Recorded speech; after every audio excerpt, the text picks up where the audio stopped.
Alaikum friends, welcome back. Today I've got an exciting video for you, and that is on biofilm. But before starting the lecture, I like to tell you guys that these videos are meant for educational purposes. Things and treatments may change with time. If I get wrong or miss anything, your input is always welcome in the comments section. Alright, let's dive straight into the video. Biofilm. It has got two words in it. First one is bio, which means microorganisms or which refers to life. And the second word is film. Film is kind of liquid. What actually is a biofilm? It is a thin layer of microbial slime and proteins adhering to a surface. It is formed when microbes include bacteria, viruses, fungi, protists. When these microbes adhere to any surface can be a living surface or a non-living surface, we'll talk about that. And these microbes produce a matrix called EPS, the extracellular polymeric substances. And then biofilm is formed. What is EPS? EPS is a sticky type of glue-like material in which the microbes live. This is how a biofilm looks like. The outer green color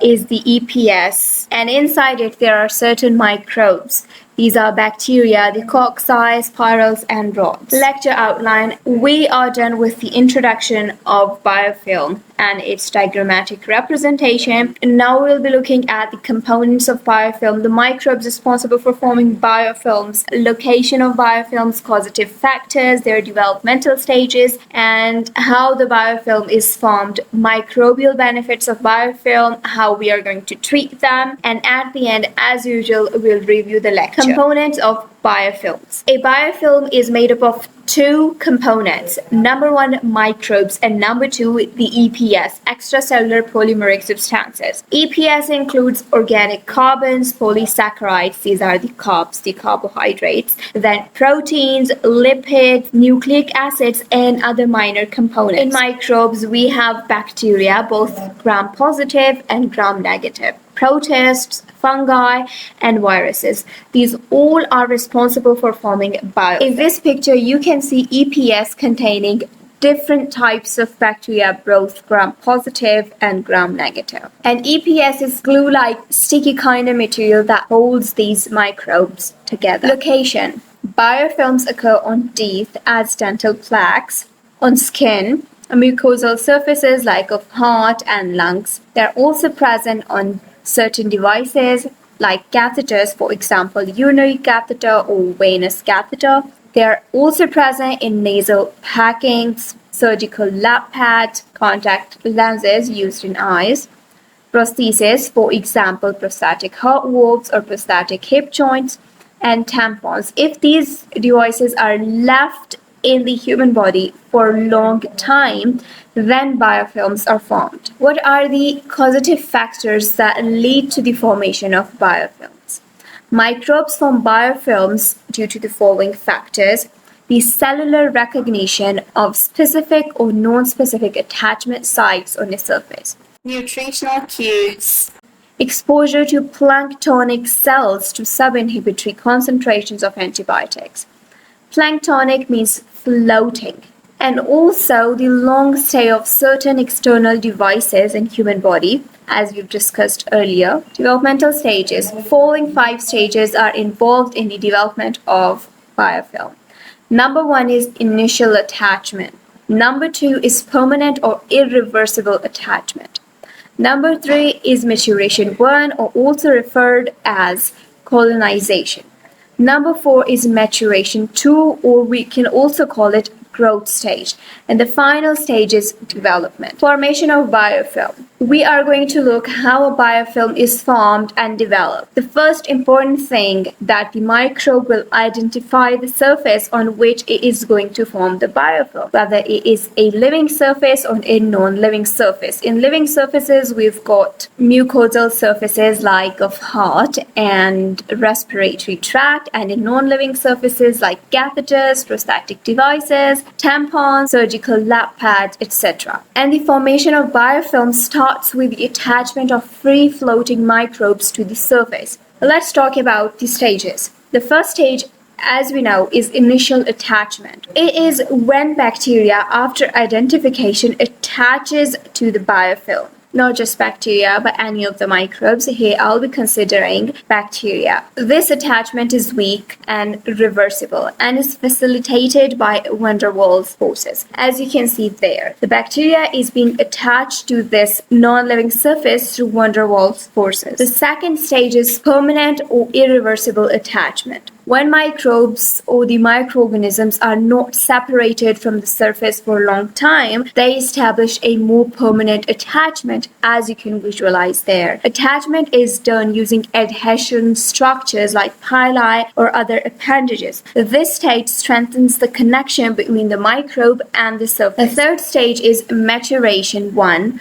or colonization. As its name shows that it will increase in number, it will form colonies. So during colonization, the attached microorganisms communicate and interact. Signaling molecules like acetylhomoserine lactone, AHL, are used in process called quorum sensing. This QS process enables microbes to coordinate their activities, and also it is involved in the production of EPS. As you can see there, this is the colony of bacteria. Surrounding them is the EPS. This is produced due to quorum sensing process. Communication facilitates the formation of cooperative structures within the biofilm. The fourth stage is maturation 2, or growth. Biofilm grows in size and complexity after colonization. Growth is achieved through cell division and recruitment of more microorganisms. The biofilm develops distinct layers and channels. These structures aid in the flow of nutrients and waste products. The final stage is development. At this stage, biofilm is fully established, stable in shape and size. Structure of biofilm remains relatively unchanged in the development stage. Microbes exhibit specialized function and behaviors. They communicate with each other, they transfer genetic material, they divide there, they interact with each other. These contribute to collective properties like antibiotic resistance and survival in harsh environments. This leads us to microbial benefits of biofilm. There are many benefits, but the most important one is the protection. Biofilm protects the microbes from immunity, the harsh environments, from antibiotics. This is termed as microbial resistance, which means that bacteria are resistant to anything that can damage it. Not just bacteria, any of the microbes. Biofilm provides an hostile environment where microbes can communicate, live, feed, and grow. For example, it's 200 times harder to kill a bacteria inside a biofilm as compared to bacteria which is alone. Treatment. It's really hard to treat or eradicate the biofilm, but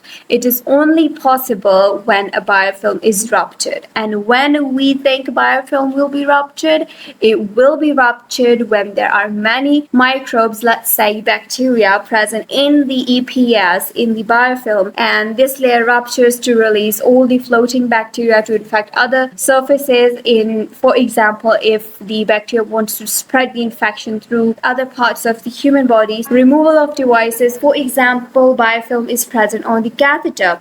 For example, biofilm is present on the urinary catheter. After removing the urinary catheter, the cause is removed, so problem will be treated. Proper dental hygiene. As biofilms are formed on teeth as dental plaque, in order to let them not form on the teeth, proper brushing, flossing, and using clean water. But if this happened for any reason, then restorations, non-surgical or surgical dental therapies can be done. Root canal treatments and dental implants can also prove very important in order to eradicate biofilms or remove biofilms from teeth. Antibiotics play a really cool role there. They are going to kill the bacteria inside the EPS. Certain antibiotics have that capability. Research has shown that probiotics also play a very important role in removing biofilms, and there are also certain foods that can help remove biofilms. Alright guys, let's review everything really quick. Biofilm, it is an aggregate of microbes in which cells, we are talking about the microbial cells, adhere to each other on a surface. They have got following developmental stages. Number 1, initial attachment. Number 2, irreversible or permanent attachment. Number 3, maturation 1 or colonization. Number 4, maturation 2 or growth stage. Number 5 is development.